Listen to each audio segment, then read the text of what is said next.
Good morning, everyone. Welcome to Social Studies Online. My name is Eden Cho. I'm a museum educator at the National Museum of American History. Thank you for spending some time with us today. I'm really excited about the question that we'll be discussing. Whose stories do we tell and who gets to tell them? And I'm especially excited to have a guest from the National Postal Museum because right before this broadcast, I didn't realize how little I knew about postage and about the museum. So we have two brilliant experts from the Smithsonian with us today. So feel free to ask them any questions you may have during our time here by commenting in the chat box. We hope you enjoy. And now I'm going to turn over the introductions to our host today, Orlando. All right. Thank you, Eden. And good morning, everybody. I don't know if the universe is just on our side or we're on the universe's side right now, but as luck would have it, this morning, while, doing my weekly elliptical, because I'm not allowed to go outside too often, I watched John Oliver. And John Oliver last week tonight was all about the U.S. Postal Service. Yeah. So it's a lot of, wonderful serendipitous events coming together all at once. And so today we have Jesse Aucoin, who works at the Smithsonian National Postal Museum. As Eden said, my name is Orlando Serrano. I'm the manager for youth and teacher programs at the National Museum of American History. And, we do want to encourage folks who are out there watching us live, joining us live, to ask us any questions as they come up. We always want to make sure and remind folks to keep your personal information to yourself. We don't need to know anything about you other than what you're thinking. So please share those questions with us. Before we get started and we look at some of the cultural resources that Jessie has brought with us, with her to share with us, I'd like to ask her a few questions. So Jessie, can you please let us know, first of all, let's just start with what is the National Postal Museum, because maybe people don't know that it exists. Yeah, that's a solid question. Thanks for having me, by the way. I'm really excited to be here. The National Postal Museum, as both you and Eden have indicated, is part of the Smithsonian Institution, but we are one of the more recent museums. We actually opened up back in 1993, and we came out of a direct collaboration and agreement between the Smithsonian Institution and the United States Postal Service to open up a museum that really explores American history through a postal lens. We are located at what's called off the mall. So the National Mall, as you're familiar with, is centrally located in DC, where the majority of the Smithsonian museums kind of border the perimeter. But we're a few blocks away from there, housed in an old historic post office for Washington, DC. So our building, our environment is actually telling part of the story that we try to tell through our collections as well. We have a huge collection. We actually have the second largest collection in all of the Smithsonian, which is something that a lot of people don't realize, but we have over 6 million objects. So we tell a lot of stories through stamps and then also through postal history. So things that relate to like technology and how the mail moves. So we have a really wide variety of things for people. Okay. And please tell us a little bit about your role there. What do you do at that museum with all those objects around? Besides sometimes just sit there and be happy that I'm surrounded by history. I am the school programs manager. So that means I develop, I plan, I organize, I lead any programs or activities that we have for either students or for teachers. So when school groups come to visit the museum, if they request it, we'll do a guided tour for them, for instance, or a customized activity. So I'm the one who works with the teachers to get that organized and present that information to them in a way that they want.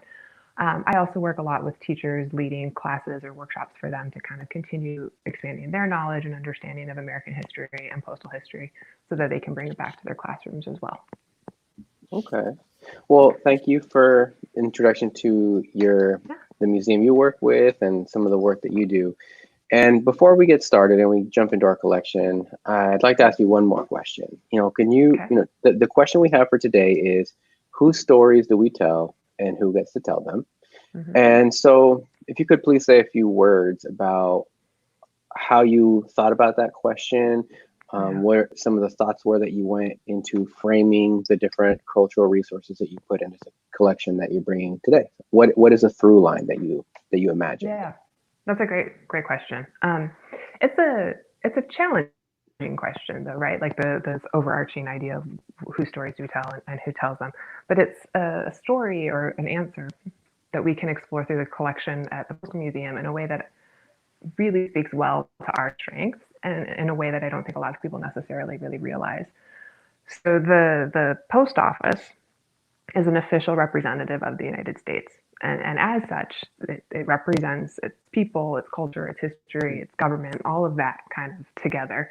And so when the postal position, or excuse me, the Postal Service speaks out, whether that's through an official statement or through the production of a stamp, they are speaking kind of on behalf of the American people.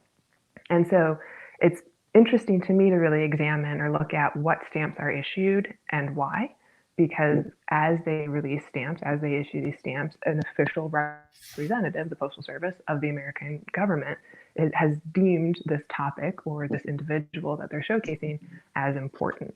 And I think the objects that I'm going to look at with you guys today really center around the idea of like what part of our national history and national identity is being portrayed through stamps. And does that really capture the story entirety of who we are as a people or who that individual is or what that event was? Or is it really doing so more from like the small sliver of one perspective of one small sliver of the population? So that was kind of what I was wrestling with as I explored the objects. Okay, that's great. That's appreciate very much the context that you're situating these different resources in. And it's really interesting to think about, what parts of U.S. identity are we choosing to highlight through the different stamps that we put out. So let's start with our first one here. Or actually, before we do, we want to talk about this. This is, really interesting for folks who don't know. As you mentioned just a second ago, there's a process, and this is an official, representative of the U.S. government making a statement about national narratives, national stories. So can you please walk us through how stamps get approved? Absolutely. First, I should start by saying that this tile represents the process used today. That's not always been the case throughout American history, but this is kind of a very, very simplified version of what goes on in modern times. And I'll discuss the changes over history kind of as we explore the other objects. But currently, the group that determines which stamps are designed and issued each year is a group, as you can read, called the Citizen Stamp Advisory Committee.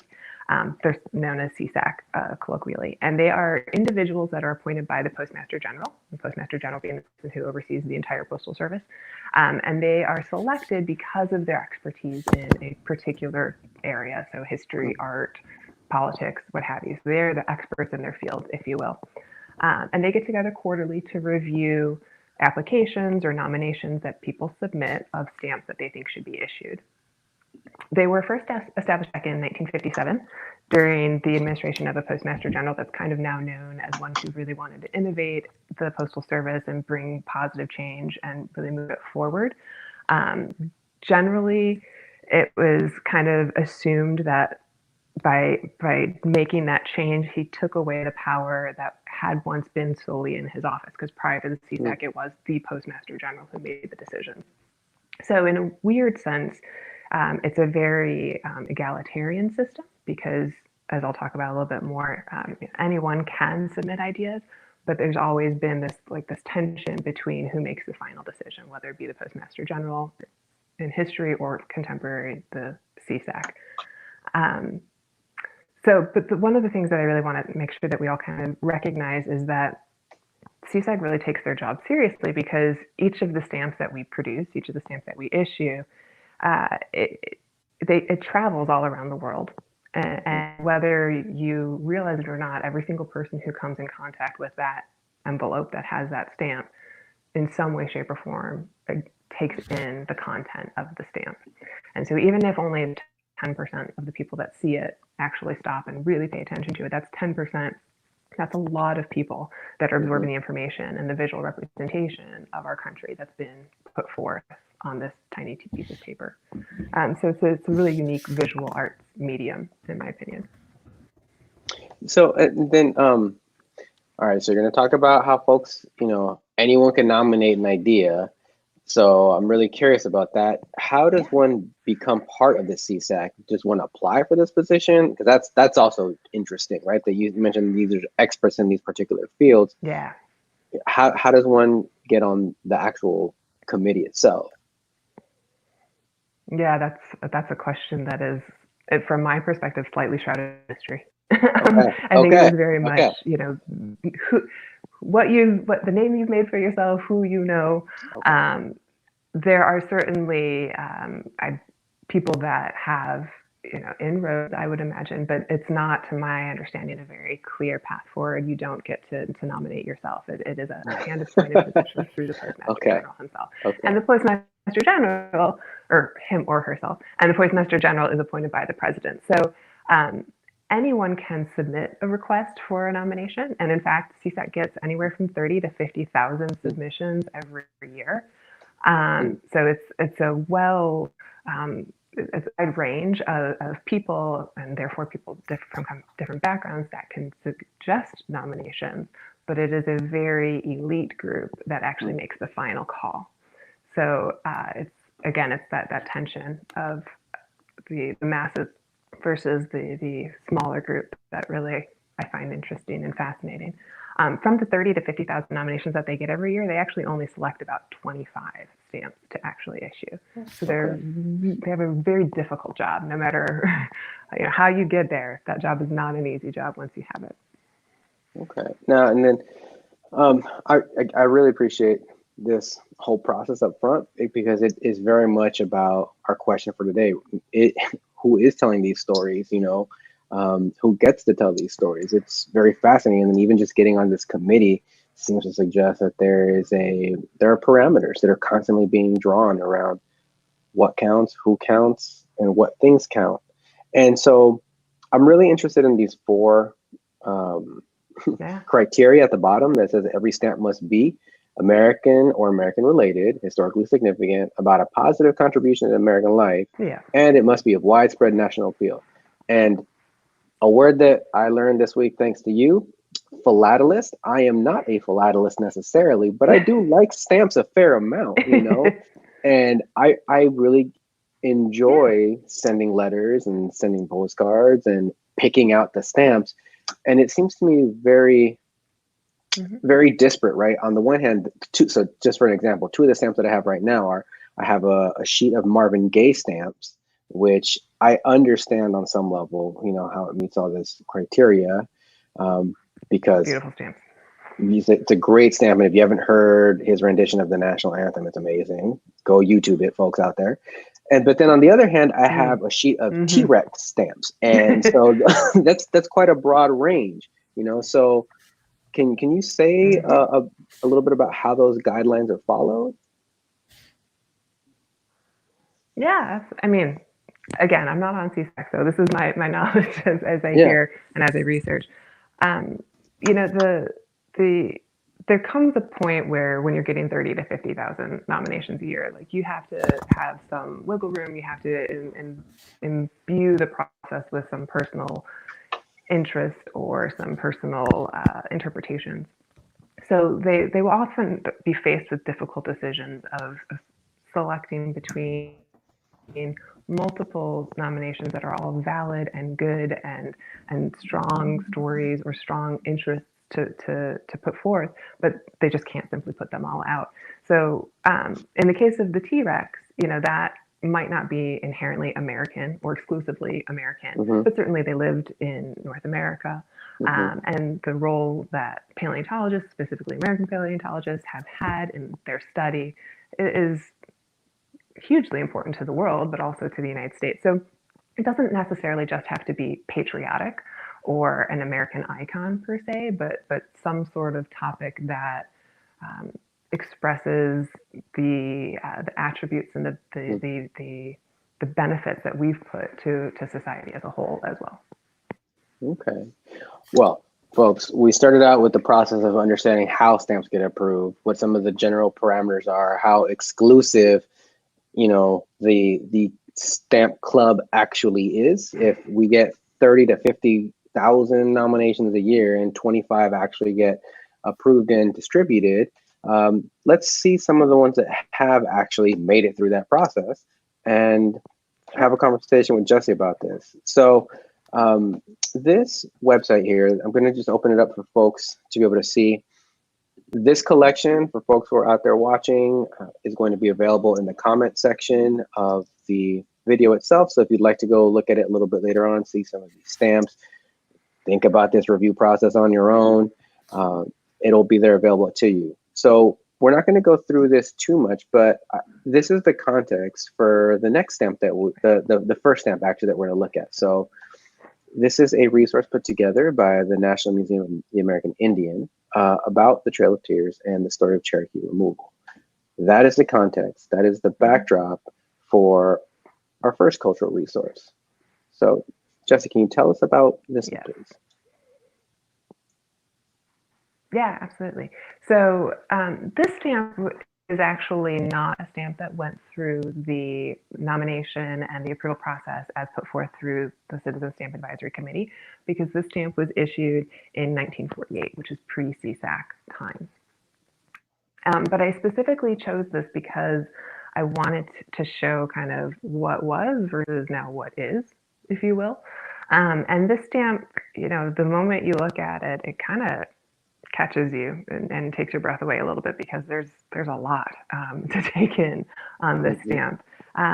It's arguably very insulting and demeaning, some of the language that they've used on this stamp, but I want to kind of explain it and give some history so that people can get a better grasp of why it was issued.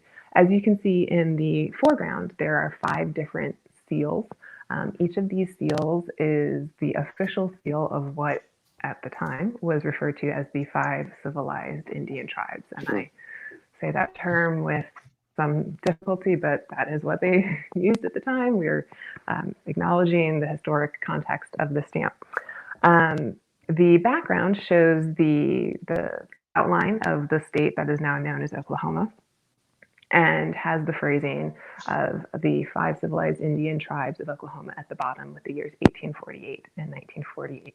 At the very, very top, it says Indian Centennial. The reason that this stamp was created was to recognize that in 1848, these 5 tribes were relocated from the East Coast, from the Mid-Atlantic, to the territory that then ultimately became Oklahoma through an event that is now infamously known as the Trail of Tears. The term of 5 civilized tribes is obviously very contentious, especially when referring to an entire community of people.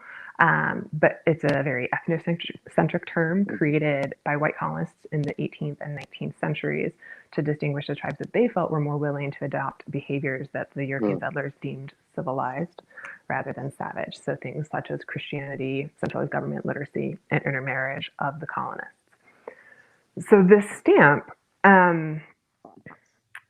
at first glance, it really kind of makes you think that what they are doing is recognizing these 5 tribes 100 years after the founding of Oklahoma. The thing that really is not at first understood is the controversy that came about with the stamp design and the issuing of the stamp. It was originally put forth as a suggestion. It was nominated to the Postmaster General from a white U.S. Senator for the state of Oklahoma, Elmer Thomas, who petitioned the Postmaster saying he thought that they needed to issue a stamp recognizing these 5 tribes. He's quoted in his plea as saying that Oklahoma is the home of almost 1/2 of the entire Indian population of the nation, and as such, the Indian citizens of our state play a most important part in both the economic and political life of Oklahoma. A couple weeks later, one of the other elected representatives from Oklahoma, Representative William Stigler, another white male, submitted a request specifically requesting a stamp that commemorated Native Americans. And I think that that's a really important use of language, because of course commemorate means honor, recognizing, you know, in a positive connotation, right? Up until then, Native Americans on stamps had been just an individual, not really the recognition of their work or their community. So the Postmaster agreed to move forward with the stamp. He thought it was a good connection to the centennial of Oklahoma. And it was actually part of a year-long celebration called the Indian Centennial. It came out on October 15th, 1948. It was delayed, though. It almost didn't come out at all because fairly last minute, right before it was issued, there was some protests from Native American communities and protesting the release specifically that they felt it needed to honor what they refer to as the remarkable progress and achievements of these five tribes rather than celebrate their forced relocation.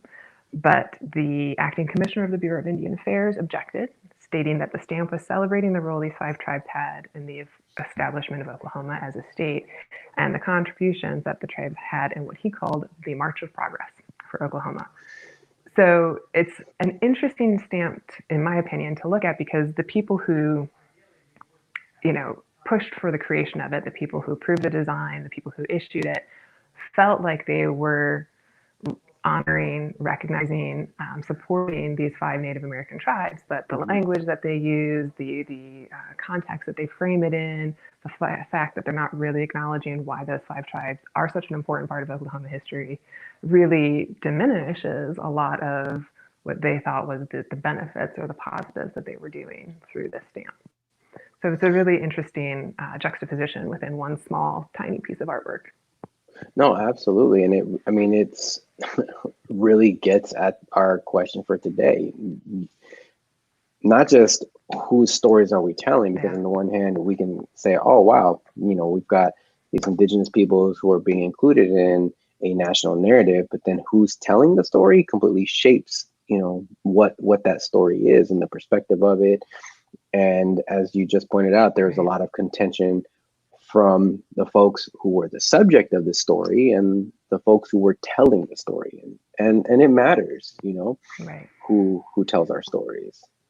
Yeah. Hamilton also reminds us of that, folks. Go think about that as well. All right, we're going to take a second here and pause, see if there are any questions that we can address before we move on to a few more resources in the next few minutes that we have together. We don't have any questions, but we do have a comment by Mary Thomas who says, "This is such a critical thinking exercise for students, making me think of how long it took for Malcolm X stamp collection to come to pass." Yeah, Jesse, do you know when that was issued? I don't off the top of my head. Okay. I will talk a little bit down further in our conversation about some African Americans on stamps. I don't off the top of my head know when the Malcolm stamp issue came out, but it is shockingly long in philatelic history before any African Americans are put on postage stamps. So, Mary, you are not wrong in picking up on that. I appreciate the conjugation that you just helped us out with. So we've got philately, philatelist, and philatelic. I would not have known where to put the accent, on that syllable. Thank you very much. Appreciate it. All right, we've got our next cultural resource here, and this is beautiful. It reminds me almost of porcelain or fine craftsmanship here. Yeah. Something you would find laced up and on a dining room table. Can you please tell us about this stamp here? Yeah, absolutely. It is a beautiful stamp. And in fact, a lot of, especially older stamps, are really, really beautiful etchings that are intensely detailed if you take a microscope or a magnifying glass to them. But I actually chose this stamp as well as the next one as kind of counterpoints to the Native American stamp that we were just looking at. Before I picked the NMAI website to kind of give some foundational knowledge to what the Trail of Tears was, to provide a little bit of context for the Indian Centennial stamp. This stamp, as well as the next one, really work well and complement each other. This stamp in particular is a picture of King Kamehameha III, who ruled the Kingdom of Hawaii from 1825 to 1854. Captain James Cook arrived at the islands in the late 1700s, but it wasn't until King Kamehameha III's reign that American missionaries really began to arrive to the islands in large numbers. And it's under his reign that Hawaii evolved from an absolute monarchy to a constitutional monarchy. So they went from, one person having all of the power to one where they were kind of kept in check through the Constitution and the laws therein. His legacy, as a result, is one of progress and liberty, and one that really ended the participation of his people in the political process. But the thing that I really like about this stamp, and again, the next one as well, is that it wasn't actually issued by the U.S. Postal Service. They were both issued instead by the Kingdom of Hawaii, because at this point in time in history, this was issued in 1861, Hawaii was not yet an official territory of the United States, hadn't yet then obviously become a state either. But it was created because as these missionaries arrived in the islands, they were needing or requesting more efficient ways of communicating with their family and friends and loved ones back on the continent. And so the postal system was established in Hawaii, and this was one of the first stamps.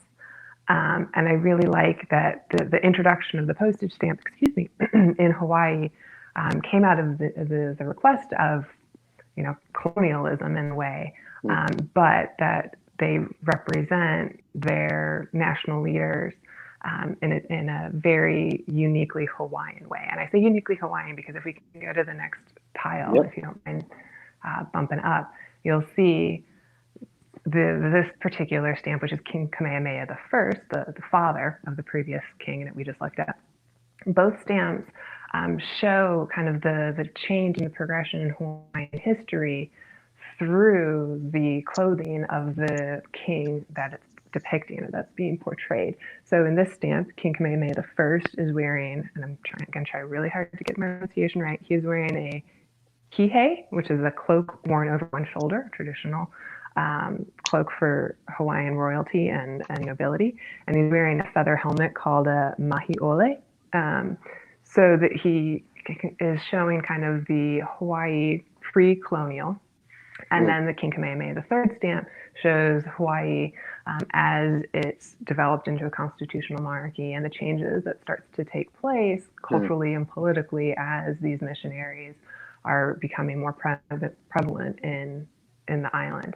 And so I think it's really interesting to see how stamps created by Hawaiians of Hawaiians can honor both tradition and contemporary histories in a way that maybe isn't the case when an outside group is trying to portray a story. No, it's a great point, Jesse. Again, the importance of authorship. Who is crafting the tale. And I do want to point out that some of the comments in the chat box right now, Renee is doing a great job of pointing out that including or highlighting these 5 indigenous tribes of Oklahoma, we are really excluding a larger history of Native peoples in the United States, and also the way to add on to Renee's comment. If we think about the bookend of years, it really makes it seem as though this is something that has happened already, and as she points out, Native folks are still here all over the place. The way that story is told is different than, as you're pointing out, when the subjects get to tell them the stories themselves. Absolutely. Right. And I would add to that, it's a great opportunity to also explore the history of the seals, because the visual representations and the visual metaphors and kind of the subjects that are chosen in those seals really are beautiful connections to each tribe's history and culture as well. So that's another whole other level of tension in that particular stamp. All right, Jesse, we have time for one more here, and okay, we'll keep. Got Harriet Tubman here. All right, so you told us about the philatelic history and how long it took for Black history to enter into that narrative. Can you please tell us the story behind the stamp? Yeah, so this Harriet Tubman stamp is actually the very first instance of an African-American woman ever put on an American stamp. And it was issued in 1978, 131 years after the first U.S. postage stamp was created. So, in my opinion, a shockingly long time. It is also the first of what is still an annual series on what they call Black Heritage. It's actually also only the second instance of a Black or brown woman being on the stamp. The first one, though, is Pocahontas. and it's based off of a very famous etching of her that was created after she moved to England. So she's wearing very traditional English clothing in it. So that's a whole other conversation for another webinar, though, or another webcast. So the Harriet Tubman stamp I really, really like because we need, whenever we look at stamps, and I think Harriet's a really great example, I think we need to take a moment and ask ourselves, what is the artist trying to tell us here? What have they left out of the story, or what have they gotten wrong? Indian Centennial stamp. And I think this Harriet Tubman stamp, as the first African-American woman on a postage stamp, really gives us a great opportunity to kind of stop and ask those questions and begin to really look at how we can do deeper dives into this visual medium, whether it's on a giant canvas or just a small piece of paper. Artists are still trying to get you to have a reaction, and they're still trying to create a resonating feel with the viewer. And so Harriet's a lovely one. Wonderful. Well, we have unfortunately come to the end of our time. A little bit quick because I didn't want to go over time too much. No, it's okay. It's okay. Yeah, as Jesse just noted, we are at the end of our time together. I haven't noticed any questions. Eden, did I miss any questions? No, but I actually have a question for you, Jesse. All right. So with all of these amazing, beautiful postage stamps, do you have a favorite? Oh, that is like a mother asking her to pick a favorite child.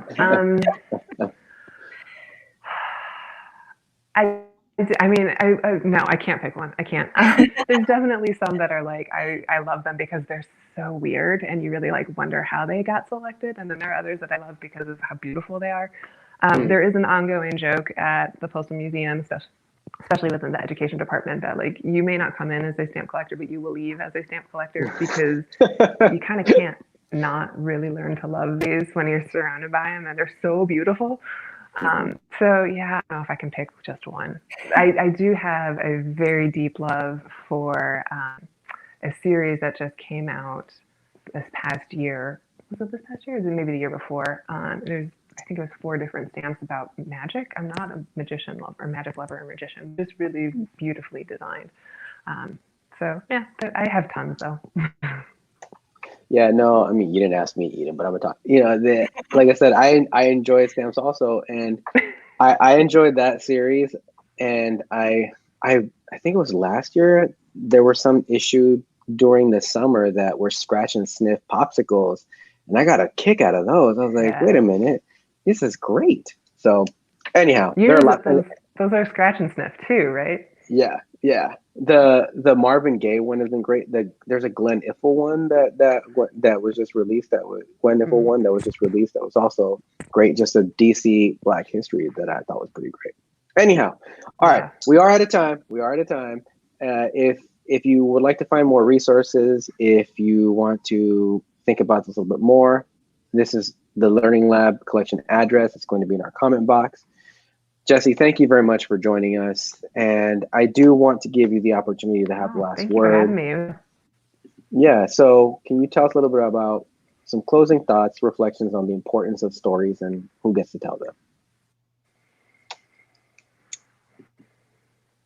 Yeah, I mean, again, this is a complicated, complex question. And I think that the best stories are going to be complicated and are going to be complex to sift through and to really connect with. But as a lover of history, and I think both of you guys are as well, I think it's our job to really make sure that all of the stories are being told and all of the voices are being told and the authorship is appropriate. So I think, great kind of lasting thought, if you will, for this conversation is that love it or hate it, CSAC is designed where we all have the opportunity to have at least a part of that voice and then a part of that process. So I really think that it's a great way for us to ensure that we get to help determine the stories that are told by stamp nominations or stamp design nominations. So I hope that you guys look into it. Just pop into your preferred search engine, Citizen Stamp Advisory Committee, and you'll find out where they are and all what steps that you need to take to submit something. All right. Thank you very much. Again, our question for today was, whose stories do we tell and who gets to tell them. Next week, we're going to be addressing this question: what happens when cultures collide? So please join us again next week at 11 o'clock, same time. And that is the address for next week. Thank you, everybody. Thank you. Bye. Thank you, everybody.